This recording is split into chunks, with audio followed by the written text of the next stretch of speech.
So some of you might be familiar with the story behind Archimedes' principle. Basically, the idea is Archimedes was the king's scientist, and the king wanted Archimedes to figure out if his crown, it's supposed to be a crown, whether it was made out of gold or some substitute. And so he asked Archimedes to figure it out, but without destroying the crown, without cutting into it or anything like that. So Archimedes basically took the crown with him wherever he went.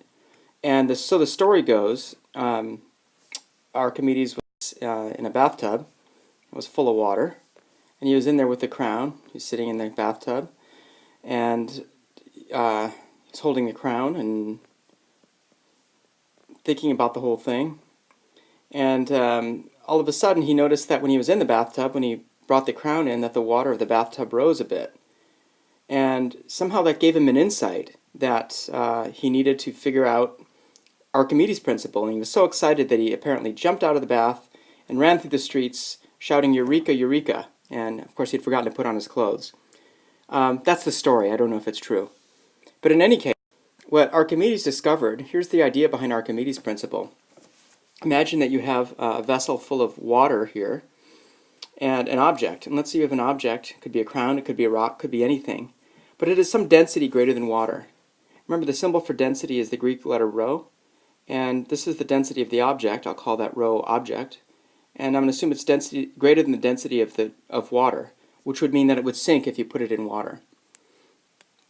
So if you were to weigh this object or hang it from a spring right here that could detect the object's weight by stretching, you would find out that the weight or the force of gravity acting on the object is equal to, as you know, mass times gravity.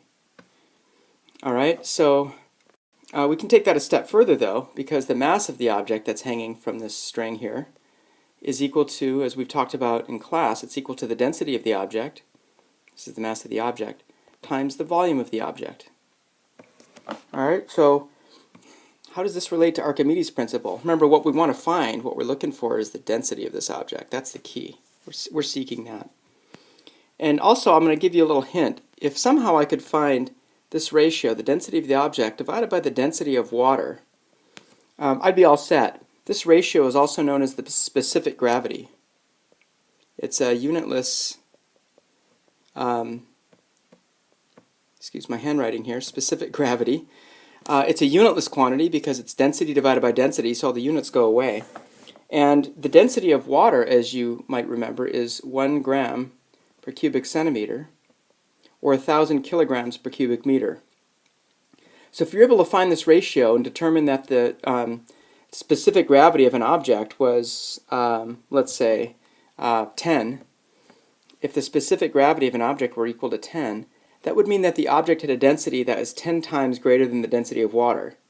Since the density of water is 1 gram per cubic centimeter, that means that the density of the object is 10 grams per cubic centimeter.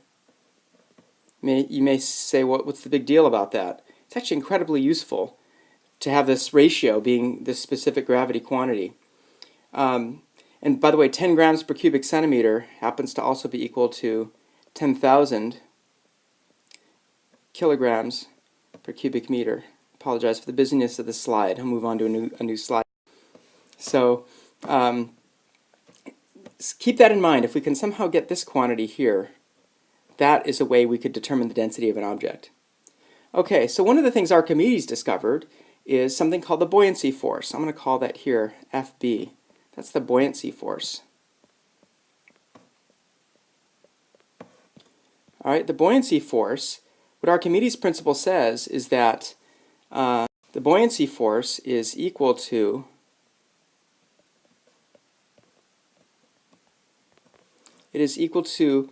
the weight of the water that an object displaces or pushes aside when the object is submerged. In other words, if you are carrying a heavy pack or something and you put the pack in water, the rock or whatever it is in water, the object will feel lighter. And the amount by which it will feel lighter is equal to this quantity called the buoyancy force. And the buoyancy force actually comes about, I'll just do a quick explanation of it. We talked about pressure in water, so let's see if water here. The water pressure down here is greater than the water pressure up here. So I could say that the pressure down there is greater than the pressure up above. So what that means is that the force per unit area down here is greater than the force per unit area up here. And that's true all along the object. And if you were to add up all those pieces of force along this object and multiply them times a little bit of area, remember force is equal to pressure times area, you would get an upward force as a result of the greater pressure down below than up above. And that upward force is the buoyancy force. Just a quick explanation of where it comes from. Okay, so Archimedes said that the buoyancy force is equal to the weight of the object, or excuse me, the weight of the water that an object displaces. So let's take a closer look at this. Let's say this is our object submersed in water, right here. The object has a volume VO for volume of the object. And how much water does it displace? Well, the water displaced is equal to the volume of the object. That's a big statement there. It makes sense though, because if you put an object in water, it's going to push aside the amount of water that the object occupies, which is equal to the volume of the object. Okay? So, what is the weight of the water that an object displaces? Well, the weight of water that an object displaces is equal to the volume of the water that the object displaces, which is the volume of the object, times the density of the water. That's by the way, that's equal to the mass of the water displaced by the object.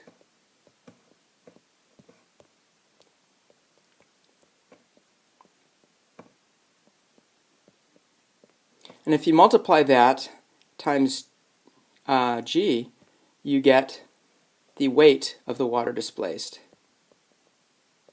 Alright, so you're just multiplying this mass times g gives you the weight of the water that's displaced. Alright, so let's take a look at that. And next slide, let's take a look at remember the weight of the object is density of the object times volume of the object times g. That's weight of object.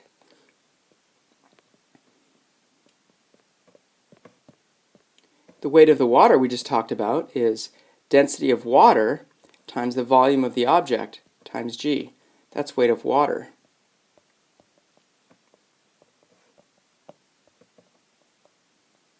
So, what if I took...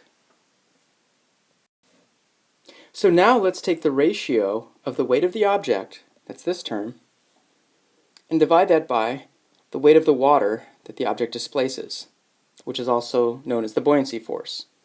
So, what I would be this, I'd get density of the object times the volume of the object times g divided by the density of water times the volume of the object times g. Look at what cancels.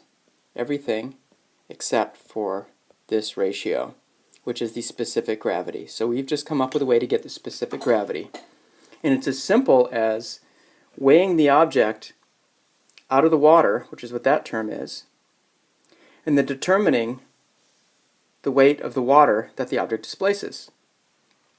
So how can we do that? How can we determine the buoyancy force? Well, here's how. Now, if I take the object and I submerge it in water, like this, the object, there's going to be a tension force in this string, which is equal to, so we have a tension force pulling the object up, we have the weight pulling the object down, and we have the buoyancy force pushing the object up. Buoyancy force is just another force, but it's a new force for us. Similarly, without this situation, if the object were just suspended in air, we'd have the tension force pulling it up, and we'd have the weight pulling it down. So in this case, I would say the tension force is equal to the weight. In this case, I would say the tension force is equal to the weight minus the buoyancy force.